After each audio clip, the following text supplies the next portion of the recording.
Muchísimas gracias a los presentadores.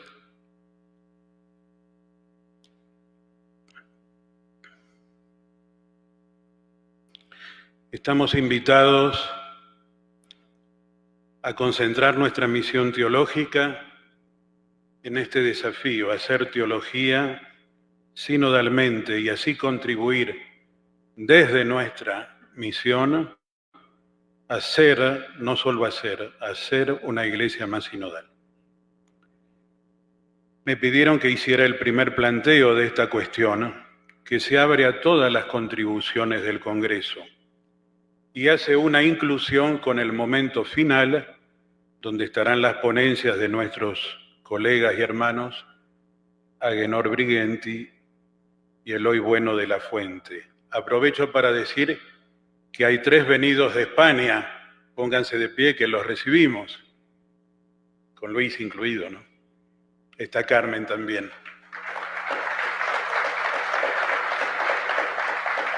Y hay 3 llegados de los Estados Unidos, por favor, de Los Ángeles, de Boston. Bienvenidos también. Yo abriré algunas pistas de reflexión, otros colegas trazarán otras. Investigamos en diálogo. Pido que pongan el esquema general, no se asusten, el esquema es el del texto que va al libro. Aquí veremos puntos principales. El primer, 5 sentidos de una teología en clave sinodal. Situar la comunidad teológica en el marco y al servicio de la gran comunidad sinodal del pueblo de Dios. Segundo, analizar el intercambio de dones para seguir caminando en una teología más inculturada e intercultural. Tercero, pensar una teología plural, pluriforme o poliédrica a partir de integrar perspectivas contrarias o bien oposiciones polares. En cuarto lugar, según la lógica de la fe en la encarnación del Hijo de Dios, hacer una teología no solo de la misericordia, sino desde la misericordia o la compasión a todos nuestros hermanos, especialmente a los últimos. Por fin, caminar en una permanente conversión del yo al nosotros para formar una comunidad teológica coral. ¿Es posible soñar? Sueño con que si crecemos en una red de redes, formemos una comunidad teológica más plural. El primer punto, en el gran nosotros teologal y sinodal del pueblo de Dios vive la pequeña comunidad teológica que surge y sirve a la Iglesia y a su misión. Comunidad teológica es una frase nueva. En el Vaticano II se hablaba de los teólogos. Luego se empezó a hablar de comisiones teológicas. La Comisión Teológica Internacional, 69. En Italia en el 67, en Argentina en el 70 y luego se formaron las asociaciones nacionales de teología y luego otras internacionales. Y por primera vez en un documento de la Iglesia, el de la Comisión Teológica Internacional de 2012, La Teología Hoy, se habla de la comunidad teológica, esta que formamos nosotros. Una teología sinodal es una teología donde los que la vivimos y realizamos nos situamos amorosamente en la comunidad teológica. Arraigados además en los procesos de la Iglesia y del sínodo, en este caso de este proceso sinodal. Muchos procesos se entrecruzan, la dinámica de la catolicidad iniciada por el Vaticano II, el nuevo protagonismo de las iglesias del sur global, la conversión pastoral nacida de la Iglesia latinoamericana y caribeña, las grandes líneas del pontificado de Francisco, la mayor conciencia de la subjetividad de las iglesias locales y de las diversas comunidades de sujetos, la emergencia de los rostros regionales y continentales del pueblo de Dios, el deseo de un mayor reconocimiento y participación de todos los laicos, en especial de las mujeres, el desafío de una teología atenta a los signos de este tiempo, y en este marco, el redescubrir la sinodalidad misionera. Es un proceso iniciado en la nueva conciencia eclesiológica impulsada por el Concilio Vaticano II, en particular acerca de la catolicidad del pueblo de Dios, peregrino y misionero, hacia una iglesia de dimensiones mundiales. El proceso sinodal en curso manifiesta una nueva vivencia y comprensión de la Iglesia católica, peregrina, sinodal y misionera. Basta vernos en el aula sinodal, los que estamos allí, o que vean el aula sinodal desde cualquier lugar del mundo. Nunca un sínodo estuvo representado por tal variedad de personas y pueblos, en una nueva expresión de la catolicidad. Lo leo a la luz del discernimiento fundamental realizado por la Iglesia Apostólica en la Asamblea de Jerusalén y narrada en el capítulo 15 de los Hechos. Allí Santiago acuñó esta fórmula: laos ex et non, el pueblo santo desde, a partir de los pueblos. Eso es la Iglesia, el pueblo de Dios en y a partir de los pueblos. Ese discernimiento, obra del Espíritu, y nosotros, Hechos 15, 28, dio la clave para abrir la fe a todos los pueblos. El Vaticano II tomó casi literalmente esa expresión, el Lumen Gentium 13. El pueblo de Dios está inserto, inest, en los pueblos de la tierra.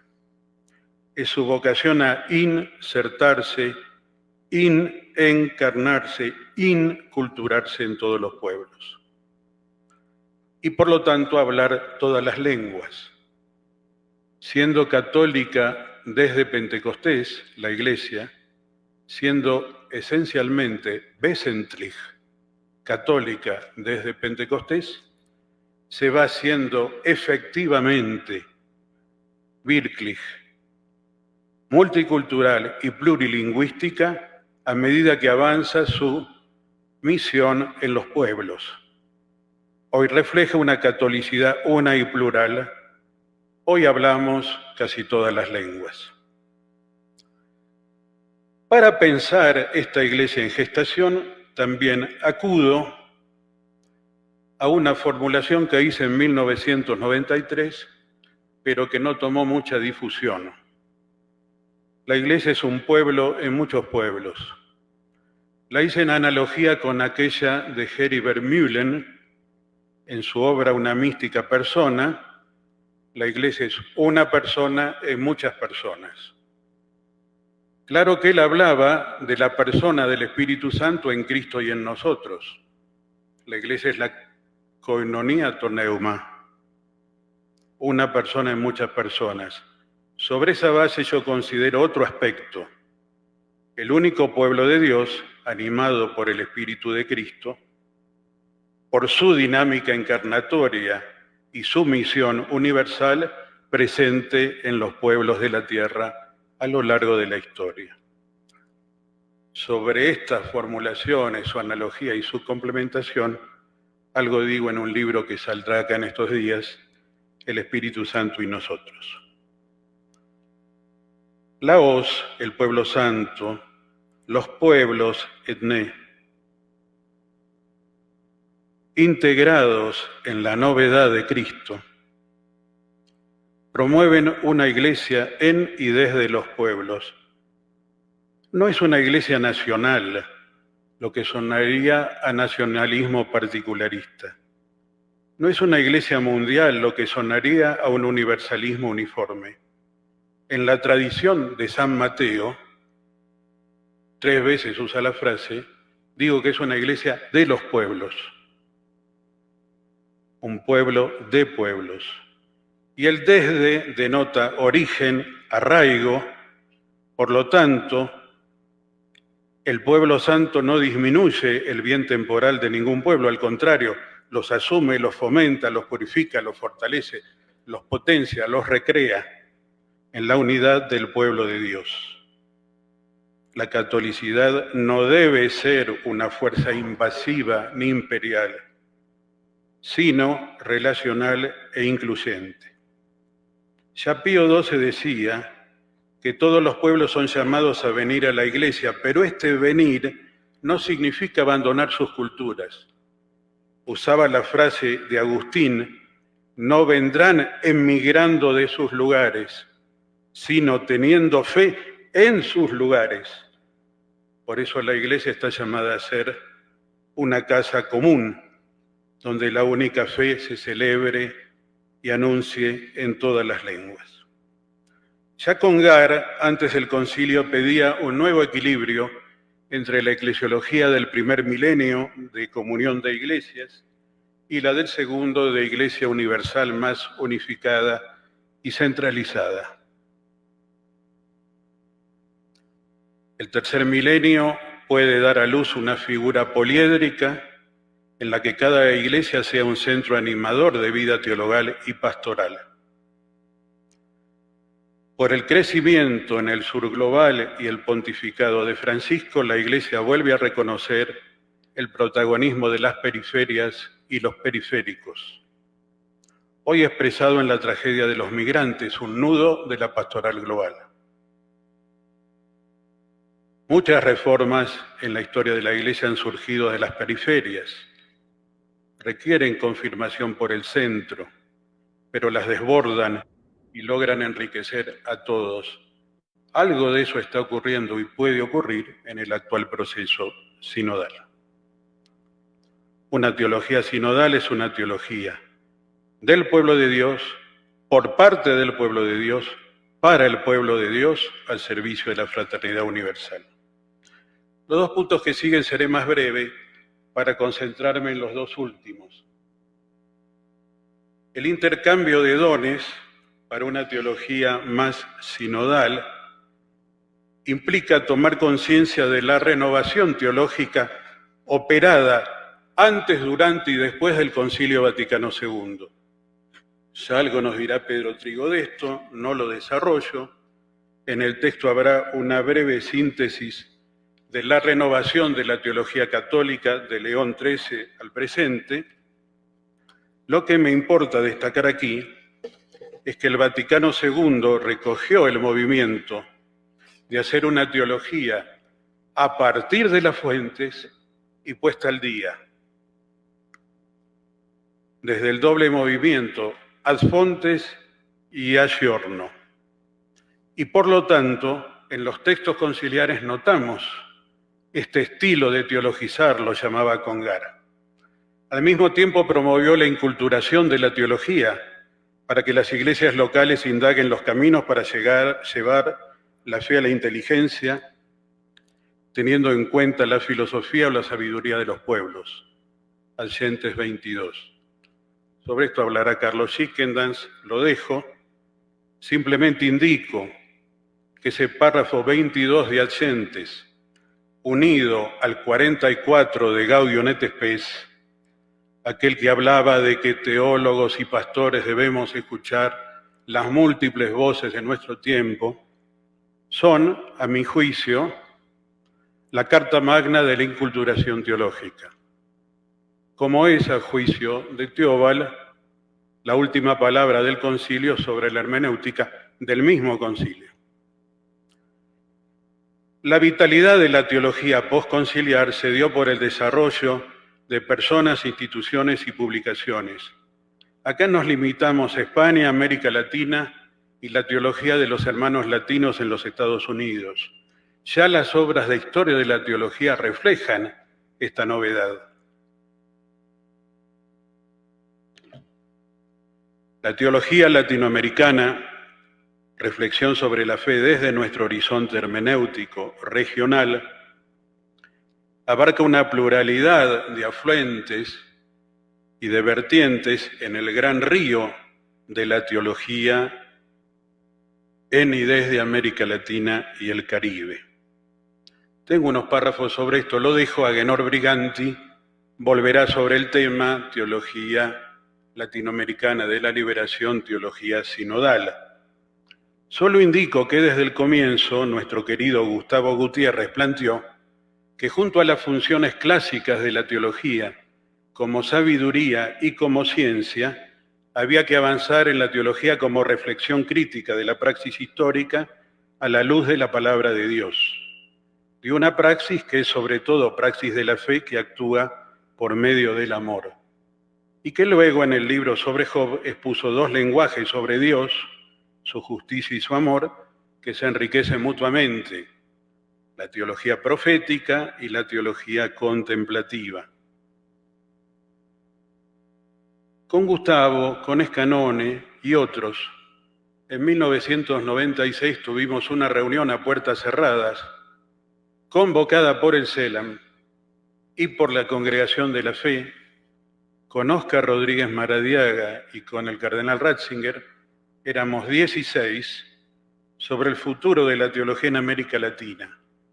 Allí hicimos esta proposición, que sigue siendo válida. Se debe proseguir en el camino de la inculturación de la reflexión teológica para que sea plenamente católica y plenamente latinoamericana. La teología de la liberación respondió a la interpelación de Cristo en el pobre, expresó el amor gratuito de Dios y el compromiso por la liberación integral. Ha sido la emergencia pública de la teología de nuestra América. La teología del pueblo de Dios y la pastoral popular, yo la llamo así, que tiene como maestros a los argentinos Lucio Gera, muchas gracias, y Rafael Tello,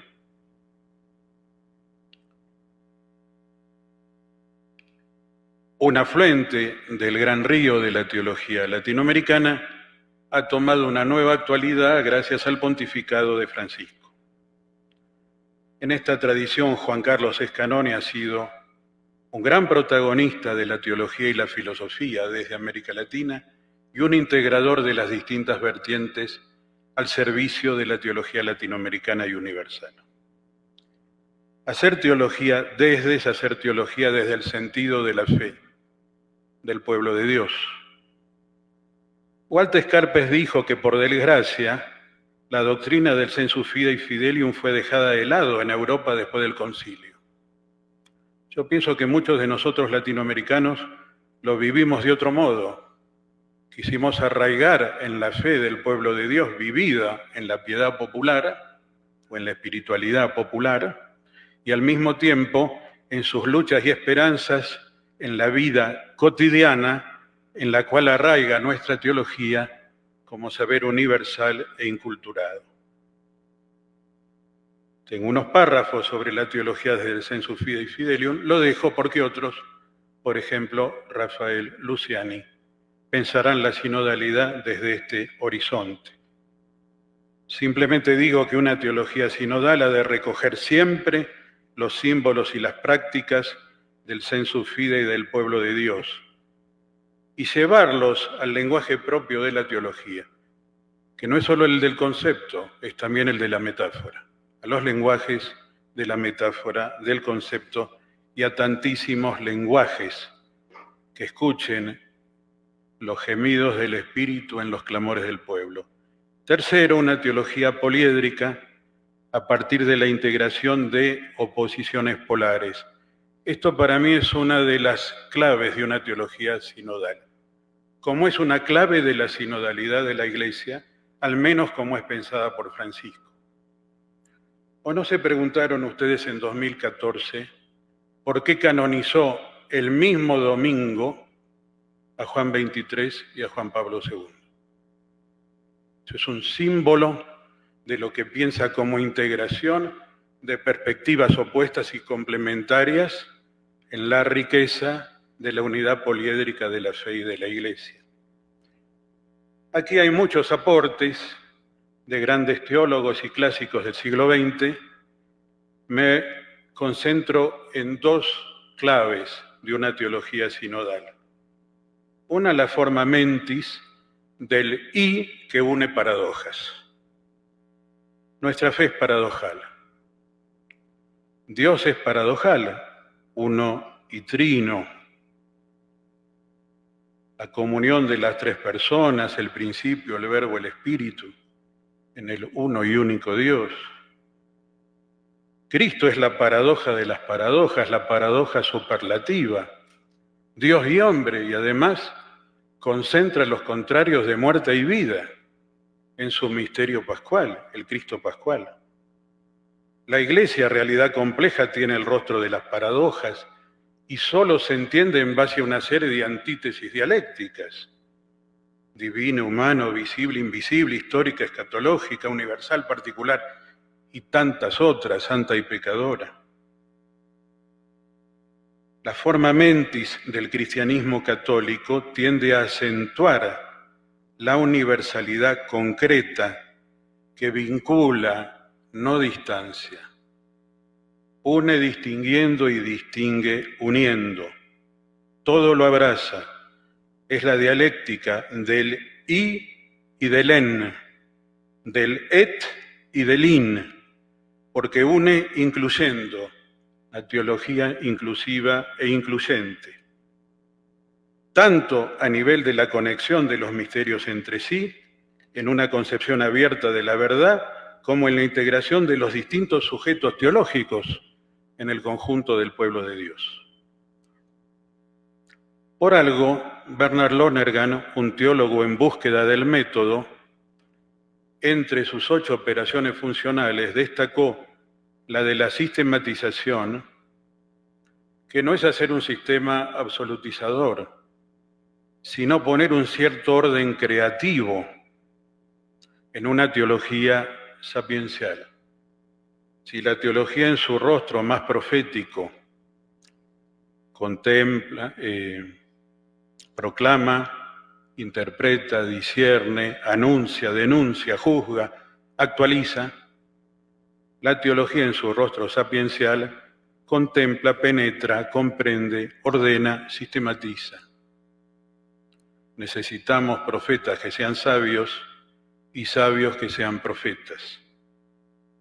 A nivel de los sujetos, escuchar lo que el Espíritu dice a las iglesias implica escuchar la pluralidad de voces de la comunidad teológica, de la iglesia toda y de la cultura y las culturas en las que vivimos, para estar a la altura de la conciencia histórica, sobre todo cuando la cultura del fragmento tiende a empequeñecer nuestra labor. Evita soñar ad magna. Encierra en la propia mónada, muchas veces con una lógica mercantil de la competencia, la producción y la oferta, y no ayuda al encuentro gratuito y a la integración enriquecedora. Permítame una metáfora que tomo de la labor de los historiadores, algo me dedico a la historia. El historiador tiene algo del arte del retrato. Cuando retrata a otro ser humano o a otra comunidad humana y lo capta auténticamente, algo del artista queda retratado de algún modo. La teología, en comunidad y sinodalmente, debe asumir tantos retratos que son las narraciones y las reflexiones que los teólogos hacemos al servicio de las comunidades y la Iglesia toda. Para eso cabe integrar sinodalmente las oposiciones polares. El Papa Francisco acude permanentemente a Romano Guardini, pero no solo a él, para pensar o esbozar un pensamiento que descubra que en la realidad hay muchas contrariedades y contraposiciones, pero que no necesariamente devienen contradicciones, y que es necesario pensar la oposición polar o sus contrastes en todas sus relaciones, también en la vida de la Iglesia, por símbolos y por conceptos, para evitar que las contraposiciones se vuelvan contradicciones y que la rica unidad plural devenga en divisiones. En una entrevista a Spadaro, el Papa dijo: «Debo decir que amo las oposiciones». Guardini hablaba de una oposición polar en la cual los opuestos no se anulan. No sucede que un polo destruya al otro. No hay contradicción ni identidad. Para él la oposición se resuelve en un plano superior. Pero en esta solución permanece la tensión polar. La tensión permanece, no se anula. Los límites son superados sin negarlos. Las oposiciones ayudan. Esto sucede también en la Iglesia.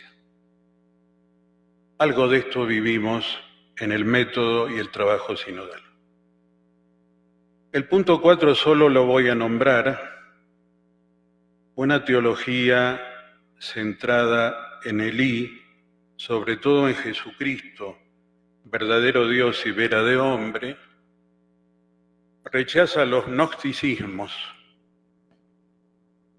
que no saben vincular razón y fe, y los pelagianismos que no saben vincular libertad y gracia. He escrito sobre esto en un tomo del Dicasterio de la Causa de los Santos, comentando Gaudete et Exsultate.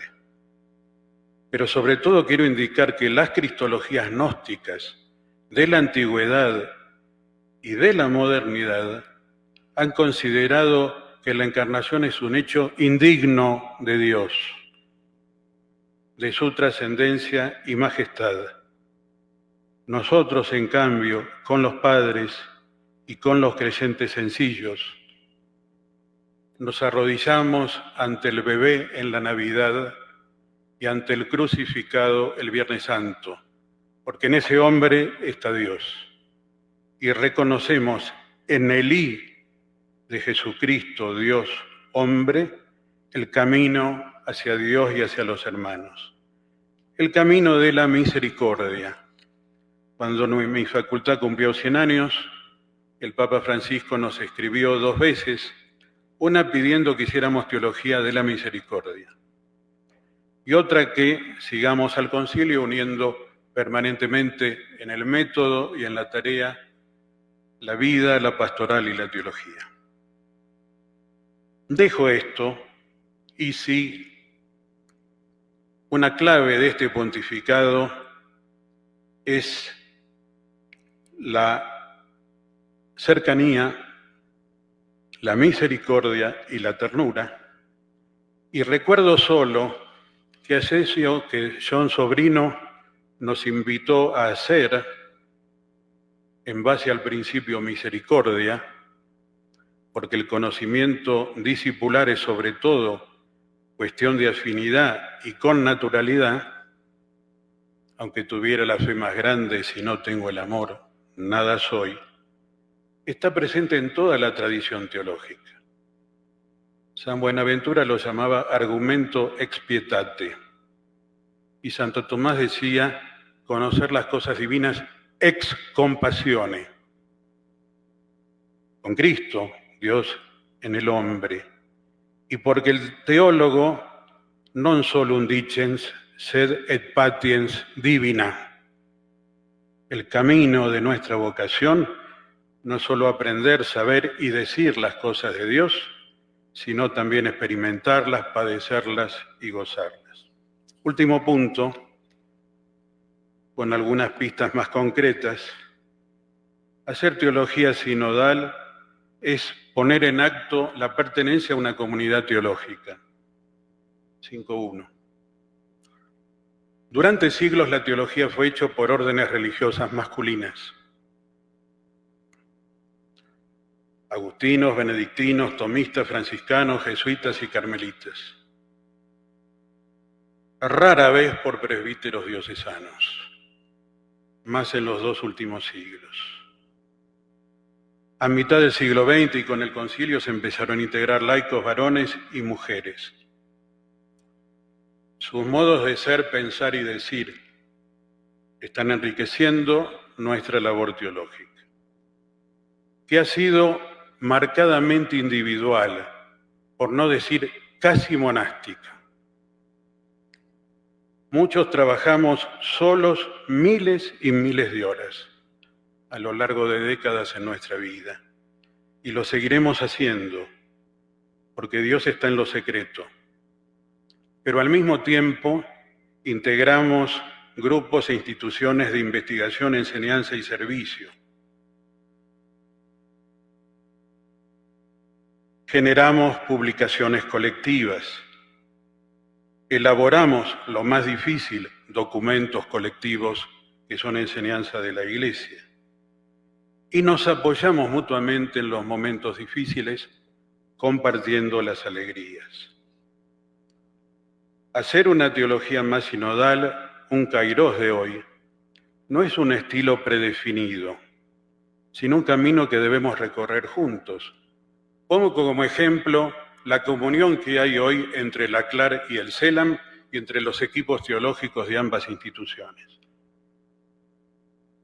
Al mismo tiempo sabemos que en nuestras facultades, departamentos, institutos y centros no basta trabajar en un mismo lugar para hacer teología en comunión sinodal. Estamos desafiados a un corazón sinodal. Acá podríamos aprender de las llamadas escuelas de teología. Pienso en lo que Chenu y otros dominicos hicieron en el Sayoar, en los comienzos del siglo XX, pero pienso también, y lo pongo allí, en el modelo que Gerard Phillips inculcó en la Comisión Teológica Internacional que creó Pablo VI en el 69 para continuar la labor mancomunada de teólogos y pastores. Desde 2014 estoy ahí, acá está Ronald que está en este quinquenio, compartimos con muchos otros y experimentamos lo arduo, pero también lo feliz que es discernir y debatir entre 30 de toda la comunidad teológica mundial en un órgano para la formación del consenso, con personalidades fuertes, donde los documentos ofrecen síntesis abiertas y no conclusiones definitivas, y donde desarrollamos un etos teológico integrador, donde uno sabe a veces decir no a lo que uno piensa, por ejemplo, sobre la sinodalidad, para alcanzar consensos, como en el documento La sinodalidad en la vida y la misión de la Iglesia.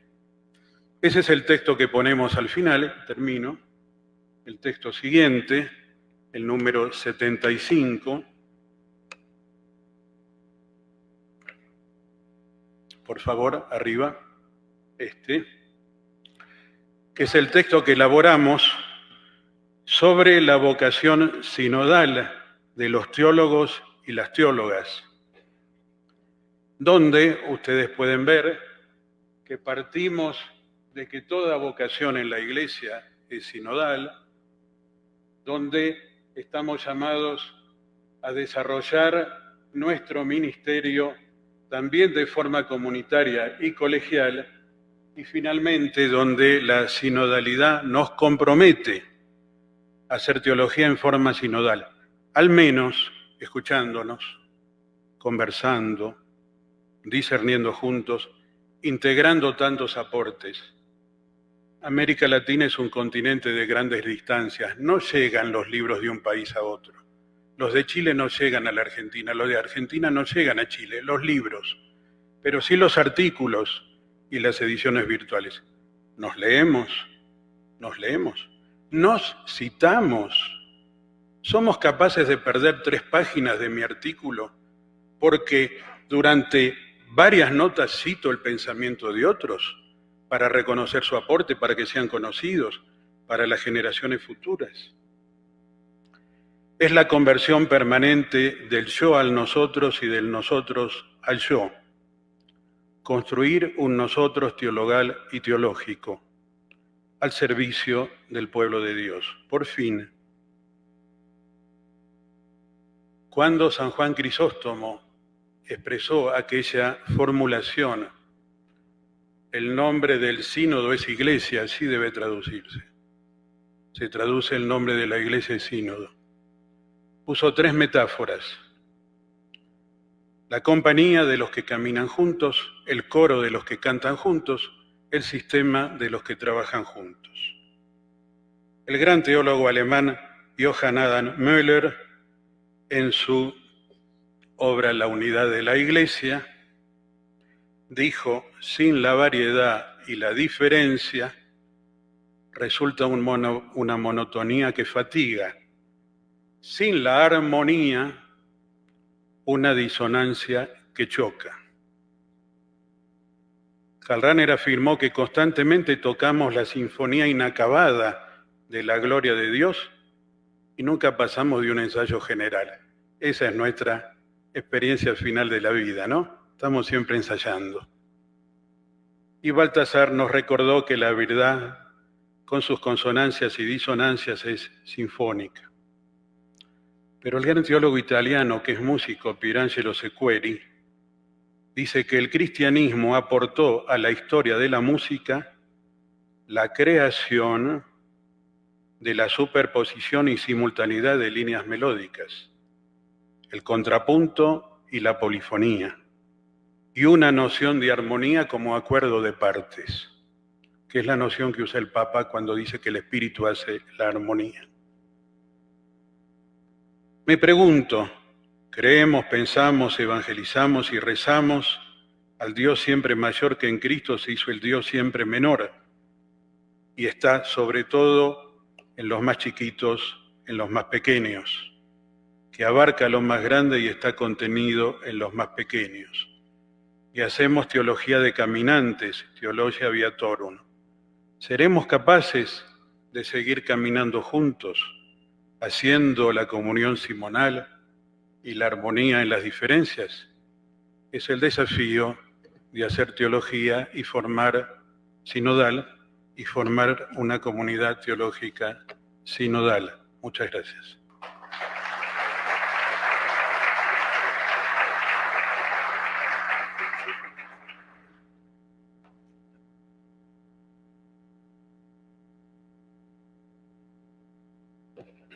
Bien, agradecemos al Padre Galí su presentación, una teología en clave sinodal para una iglesia más sinodal, con estas 5 claves de lectura. Ahora vamos a proceder a plantear algunas preguntas que nos han llegado por la aplicación de WhatsApp y van a ser rondas de 3 preguntas, así que le agradecemos al Padre que tenga la disposición también a poder dialogar con estas preguntas que nos están haciendo nuestros participantes. Primer bloque es sobre teología sinodal. La primera pregunta dice: ¿hay comunidades teológicas que se vuelven élites exclusivas, que participan en todos los espacios y no promueven la inclusión de nuevas generaciones? ¿Será posible constituirnos y promover una comunidad teológica que tenga menos gurús y más participación? Esa es la primera. La segunda dice: ¿hasta qué punto es posible mantener un nosotros, sinodal, cuando existen tensiones entre la autoridad eclesial y la comunidad de fieles? Y la tercera dice: ¿es posible que una estructura eclesial más horizontal y sinodal, la cual busca incluir a todas las voces del pueblo de Dios, erosione la autoridad tradicional del magisterio y provoque un relativismo doctrinal?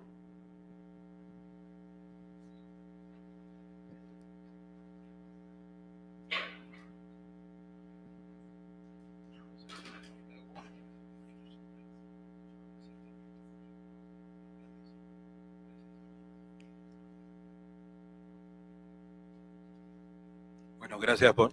¿Se escucha? Gracias por las preguntas, que son difíciles y que cualquiera de nosotros las podría responder en su ámbito. Cuando hablo de la gnosis en mi texto, hablo de que eran comunidades de élite que escondían sus textos y doctrinas al pueblo común. Y además que San Ignacio de Antioquía, aunque todavía no se ve con grupos gnósticos más desarrollados, mostraba que los docetas, o sea, la primera de las herejías, que no negó la divinidad, sino la humanidad de Jesús, no solo despreciaba la carne de Jesús, sino a los más pobres. Claramente tengo el texto en la exposición. Sí, corremos este peligro, es la autorreferencialidad ya no solo individual, sino colectiva o comunitaria. Tiene que ver con el perpetuarse de los profesores en sus cátedras durante 30 o 40 años. Es difícil la renovación de las cátedras. Perdón que lo diga, hermanos y hermanas, nadie quiere dejar su cátedra, nadie la quiere dejar. Yo daba 3 materias en el ciclo básico: eclesiología, pastoral fundamental y método teológico. Dejé las 3. A un laico, historia de la teología; a una laica consagrada, eclesiología; a una laica y un presbítero, pastoral fundamental. Pero ningún otro profesor hizo lo mismo. Lo hice para dar el ejemplo como decano, ningún otro lo hizo. Y hay que hablar con cada uno para dejar la cátedra. ¿Cuándo? ¿A los 65, a los 70, a los 75? Es una ardua tarea la de los decanos y directores, lo saben bien. Entonces, cuesta dejar lo que uno tiene. Por otra parte, es verdad que hay que reconocer que una gran madurez en la investigación, la creatividad y las publicaciones se da de los 60 para arriba. Eso es inevitable, está estudiado. Así como muchos músicos son genios a los 20 o a los 30, muchos pensadores alcanzan una madurez después de los 60 y sus libros son de un gran valor. Creo que hay que encontrar mecanismos de transmisión generacional de responsabilidades y saberes. La Sociedad Argentina de Teología ya hace años inventó un espacio joven que tiene su lugar en las semanas anuales y no solo en la semana anual.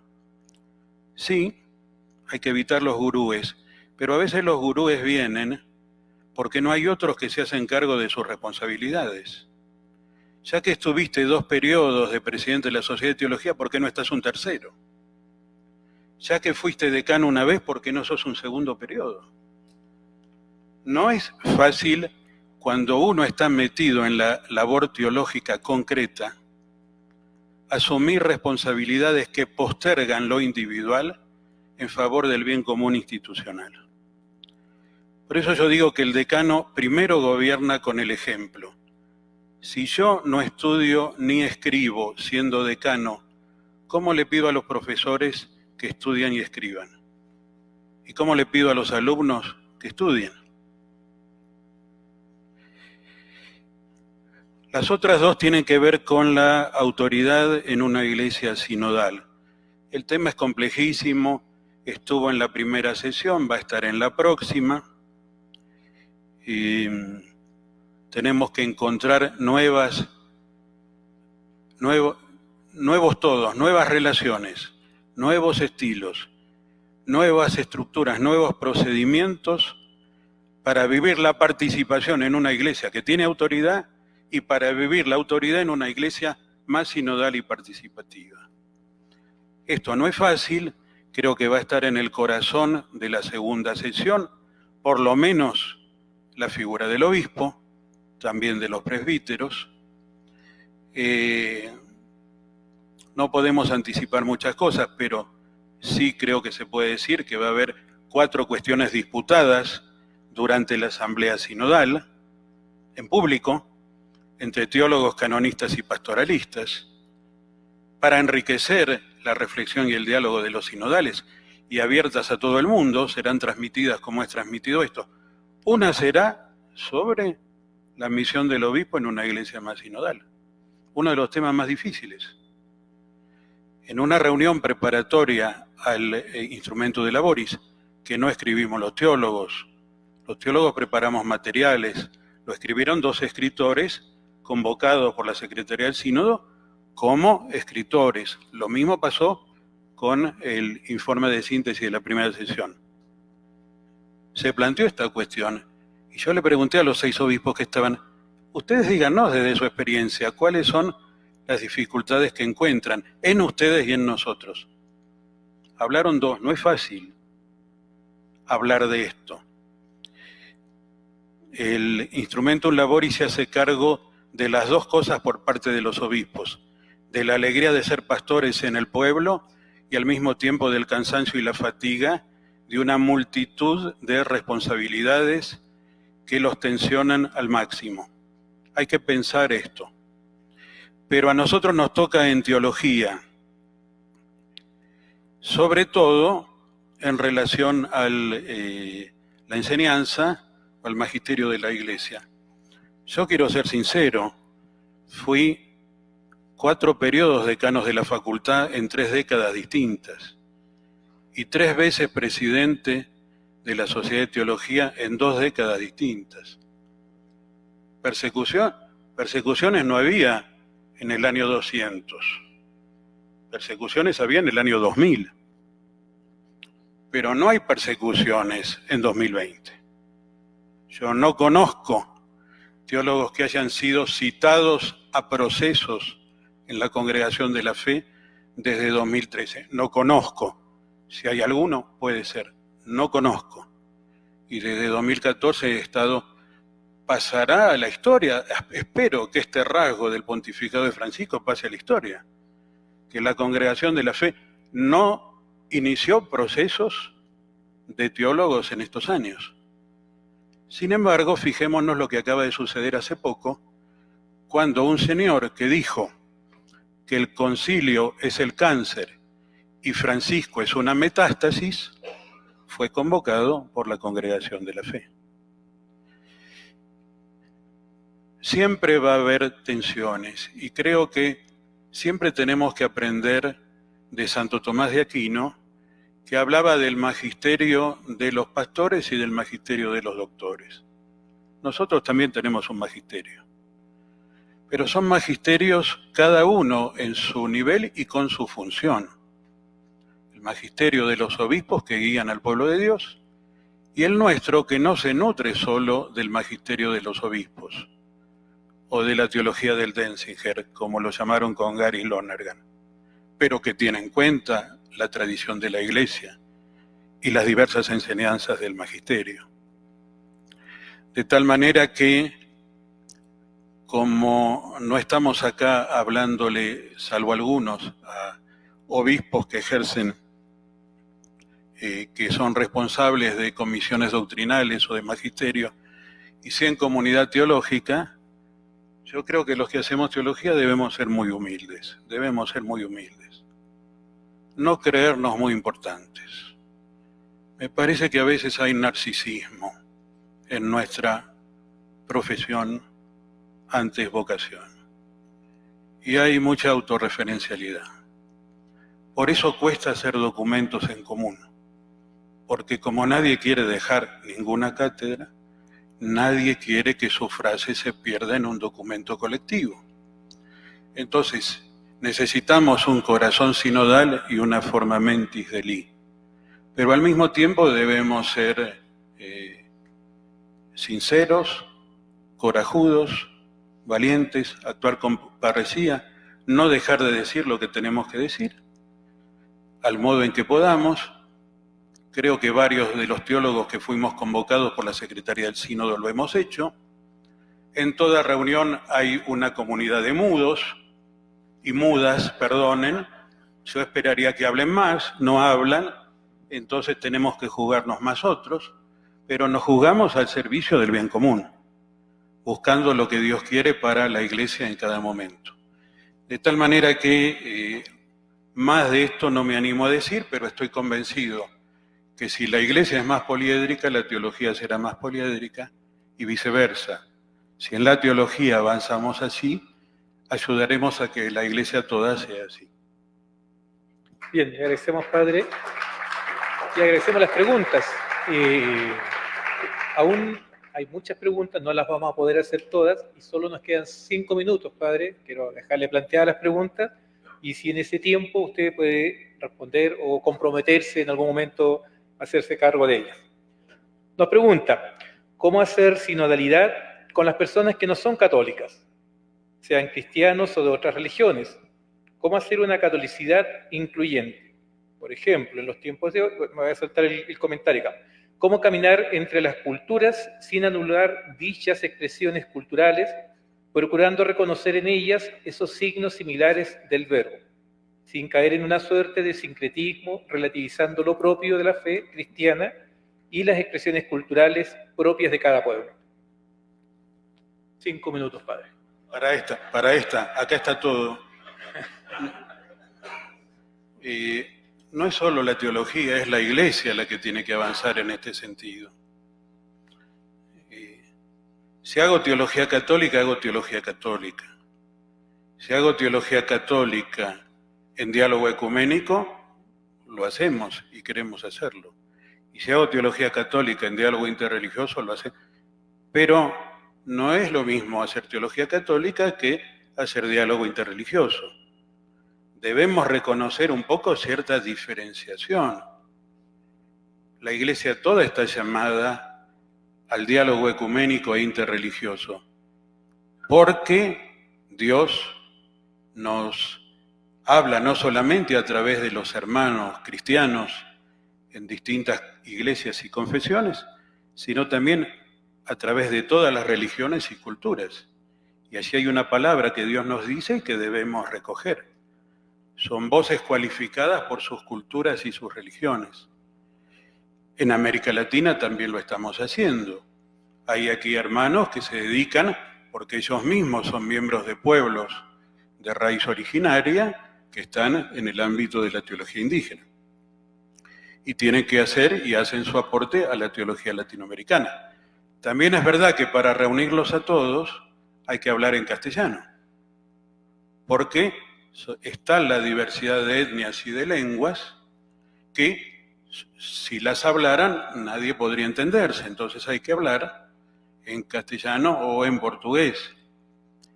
Esto es un límite y un don.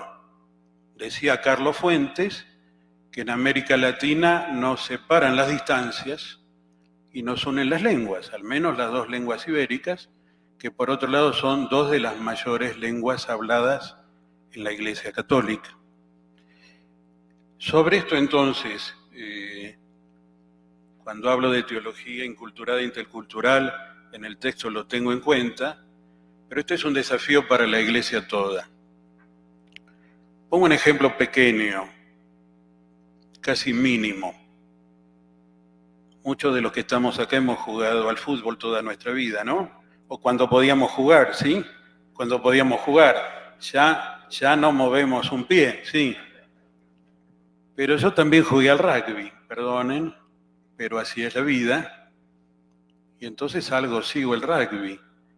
Y sé que el equipo neozelandés, los All Blacks, son el mejor equipo del mundo.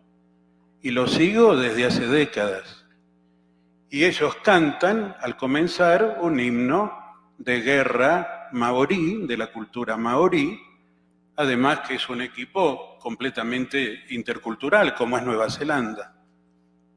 Pero yo nunca había visto a un maorí. En el sínodo está el encargado maorí de pastoral maorí. Bien, vamos a ir creciendo en la medida que en un mundo que es más grande, pero también más interconectado, nos vayamos conociendo y enriqueciendo con las diferencias. Por lo que hace a la teología, yo creo que hay una tentación que es reducirse a repetir los propios apuntes en clase. Vean ustedes cuando dan una materia de qué año son el apunte que están usando. Hay una tendencia a repetir los propios apuntes en clase y a repetir las propias lecturas en las investigaciones y las conferencias. Creo que tenemos que leer más, citar más, pensar más. Cuando era joven yo pensaba que había que leer mucho, hoy pienso que hay que pensar mucho. Pero hoy se piensa pensando, leyendo y escribiendo. Hoy pensamos leyendo y escribiendo. Pero leámonos, que se note que hay teología sinodal latinoamericana porque nos citamos y le damos lugar al otro en nuestra propia elaboración. Creo que así vamos a ir creciendo juntos. Muchas gracias por la paciencia. Ahora sí le damos un cordial aplauso al padre. Agradecemos infinitamente sus reflexiones. Son temas que quedan abiertos, son temas que se pueden seguir discutiendo precisamente en estos 3 días del Congreso.